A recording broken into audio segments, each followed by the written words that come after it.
Republic day की India में ceremony थी, एक ग्रैंड सेलिब्रेशन की गई रिपब्लिक डे पर वहां पर, और president of Indonesia Prabowo Subianto वहां पर चीफ गेस्ट के तौर पर मौजूद थे। इंडिया के प्रेसिडेंट की तरफ से इंडोनेशिया के प्रेसिडेंट के लिए एक डिनर होस्ट किया गया और सोशल मीडिया पे तहलका तो उस वक्त मचा जब इंडोनेशिया के प्रेसिडेंट ने कहा कि मैंने कुछ दिन पहले अपना डीएनए टेस्ट करवाया था, जिससे पता चला कि मेरा डीएनए इंडियन है, यानी कि मैं एक इंडियन हूँ। उनके इस स्टेटमेंट ने तमाम इस्लामी ममालिक को, खासकर इस्लामी जमहूरिया पाकिस्तान को हिलाकर रख दिया है। A few weeks ago, I had my genetic sequencing test and my DNA test, and they tell me that I have Indian DNA.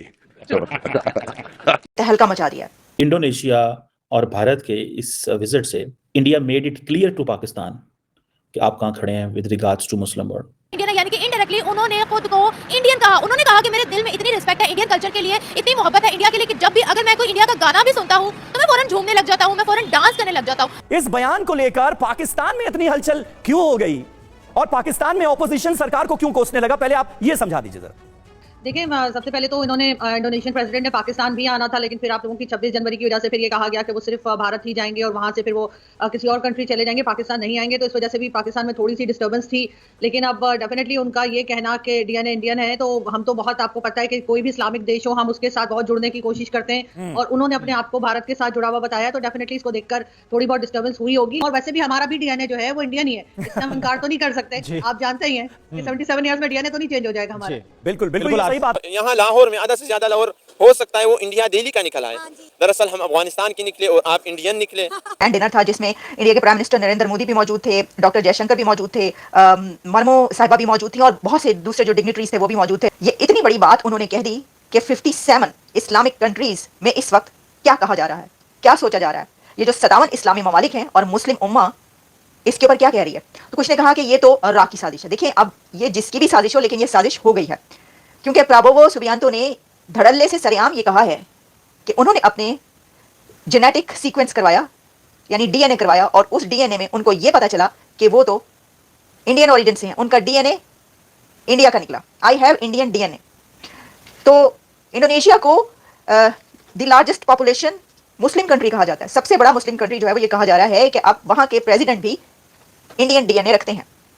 अब किसी जगह पर पिटन भी पड़ गया है सर, कहा जा रहा है कि मातम शातम भी शुरू हो गया। तो देखिए, ये बात आप जान लीजिए कि ऐसी एम्पायर्स, जब हम भारत की बात करते हैं ना, तो चोला एम्पायर से लेकर उससे पहले और उससे बाद की एम्पायर्स वो पूरी दुनिया पर अपना रूल करती रही हैं। अफगानिस्तान से लेकर कंबोडिया, कंबोडिया से लेकर साउथ एशिया, और श्रीलंका से लेकर नेपाल तक, वो कौन कौन सा कंट्री है कि जिसके ऊपर भारतीय हुक्मरानों की, हिंदू रूलर्स ने रूल ना किया हो।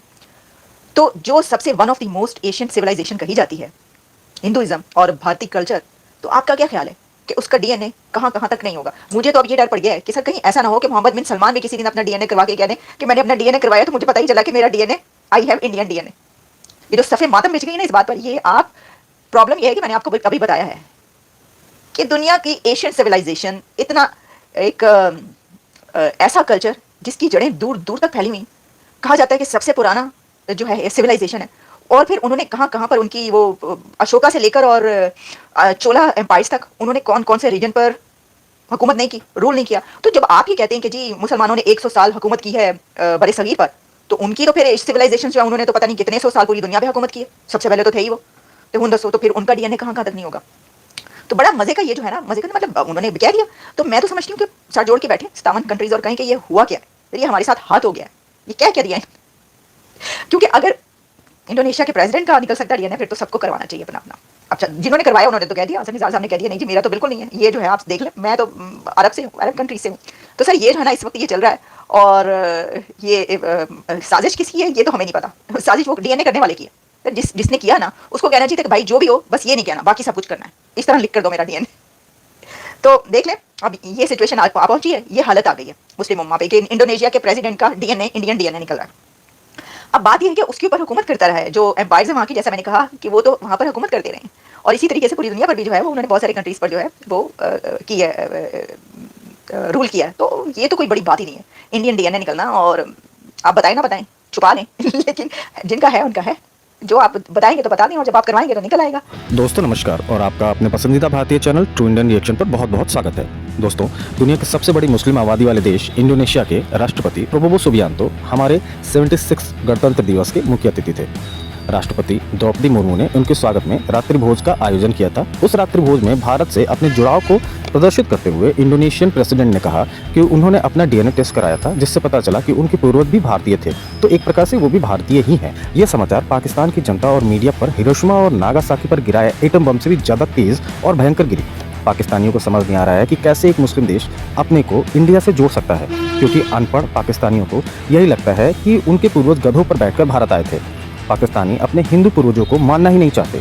वो अपने को कभी तुर्क, कभी अरब, कभी मंगोल से जोड़ते हैं और इसी ख्वाब में रहते हैं कि वो भारतीय नहीं है या भारतीय सब कॉन्टिनेंट से उनका कोई लेना देना नहीं है। खैर, सच्चाई तो सब जानते हैं कि भारतीय उपमहाद्वीप में रहने वाले 99.99% मुस्लिमों के पूर्वज हिंदू ही थे। आइए इस मजेदार चर्चा को आगे देखते हैं। हमसे जुड़े रहने के लिए इस चैनल को सब्सक्राइब करें, लाइक करें और कमेंट बॉक्स में जय हिंद लिखना बिल्कुल ना भूलें। आपसे मिलते हैं नेक्स्ट वीडियो में, तब तक के लिए टेक केयर एंड जय हिंद।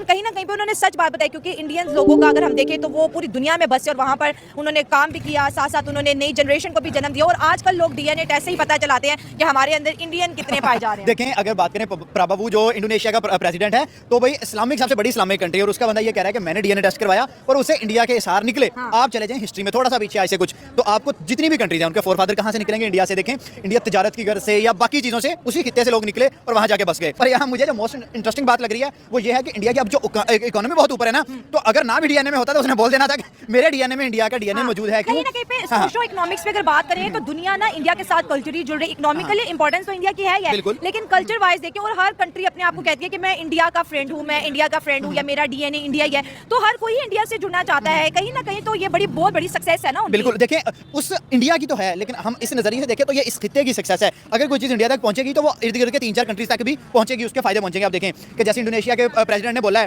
भाई कि मेरे इंडिया से फोरफादर से या वहाँ जो भी उसके डीएनए में निकला, अब उसने इंडिया के साथ रिलेशन अच्छे कर लिए अपनी पहली ही मुलाकात के अंदर। अब वो उनसे इकोनॉमिकली फायदा उठाए, जिस तरीके से भी करे, ट्रेड अच्छी हो जाएगी, सोशो इकोनॉमिक जो भी सिस्टम इनके होंगे, अब भाई वो इंडिया से प्रोजेक्ट लेना स्टार्ट कर देगा। अब देखिए इंडिया की जितनी 150 करोड़ की पॉपुलेशन है, इंडोनेशिया भी नो डाउट अच्छी कंट्री है, बट इंडिया जो है वो right now third biggest economy बनने जा रहा है, या बन गया या बनने जा रहा है। ये न्यूज गर्दिश अभी भी कर रही है। तो भाई पूरी दुनिया चाहती है कि देखिए जो भी बड़ा होता है सब उसके साथ हाथ मिलाते हैं। और वो कह रहे हैं हमारे जीन्स जो है वो इंडिया के हैं, हमारा डीएनए जो है वो इंडिया का है, हमारी हिस्ट्री जो है वो इंडिया के साथ जुड़ी हुई है, हिंदू कल्चर जो सिविलाइजेशन है वो हमारे साथ जुड़ी हुई है। क्या कहेंगी?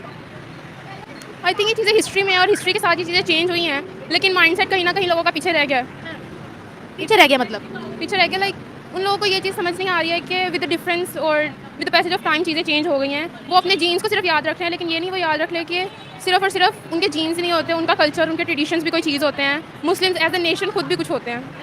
क्या हम अपने जीन्स, क्या हम अपना ट्रेडिशन, क्या हम अपनी सिविलाइजेशन बदल सकते हैं? बेसिस नहीं बदलती होती, लेकिन आजकल इम्प्रूव होती हैं। बेसिस नहीं बदलती ना। अभी देखिए हम इंडिया से जुदा हुए हैं, हमारी सिविलाइजेशन वो है, हमारी हिस्ट्री उनके साथ जुड़ी हुई है, हम नहीं बदल सकते। हिस्ट्री तो नहीं बदल सकते हैं, लेकिन हम अपने आप को इम्प्रूव तो कर सकते हैं ना, कि जब वो चीज़ें हिस्ट्री में है तो उनको हिस्ट्री में रहने दिया जाए। अगर उनके जीन्स वो कह रहे हैं कि हम इंडिया के जीन्स हैं, तो एटलीस्ट वो ये तो याद रखें ना कि इंडिया के बाद चेंजिंग्स भी तो आई हैं। अब ज़रूरी तो नहीं है कि जो चीज़ें पास में होगी तो आप पास में रहो, विद द टाइम पैसेज आपको चेंज होना पड़ता है, आप अपने आप को मॉडिफाई करो, अपने आप के अंदर चेंजिंग्स लाओ। फॉर एग्जाम्पल मैं आपसे पूछती हूँ वो क्या मॉडिफिकेशन करे, क्या करे वो? आई थिंक सबसे पहले तो वो ये जान ले कि पाकिस्तान और इंडिया डिफरेंट है। उन्होंने तो पाकिस्तान का जिक्र ही नहीं किया। पाकिस्तान का जिक्र नहीं किया ना, उन्होंने इंडिया का ही सिर्फ जिक्र किया, तो वो पाकिस्तान का कर सकते थे। अच्छा, दे कुड हैव सेड दैट। अच्छा, क्या जिक्र करते? कि उन्होंने वो जो चीज़ कही है कि like my roots are from India, they could have said that कि my roots are from subcontinent. वो सिर्फ इंडिया को जो हाईलाइट कर रहे हैं, they could have said that we are from subcontinent. और उसके बाद वो अगर कोई नेशंस की या एज अ कंट्री बात कर रहे थे, तब वो कोई जिक्र कर सकते थे कि पाकिस्तान या इंडिया, वो तो बात की बात है, लेकिन सिर्फ और सिर्फ एज कम्पेयर टू वो इंडिया को जो प्रोमिनेंट कर रहे हैं, वो सब कॉन्टिनेंट भी तो कह सकते थे। अच्छा, ये सारा का सारा जो खिता था वो हिंदुस्तान कहलाया जाता था, अगर उन्होंने सब कॉन्टिनेंट की बजाय इंडिया बोल दिया है तो क्या गलत है?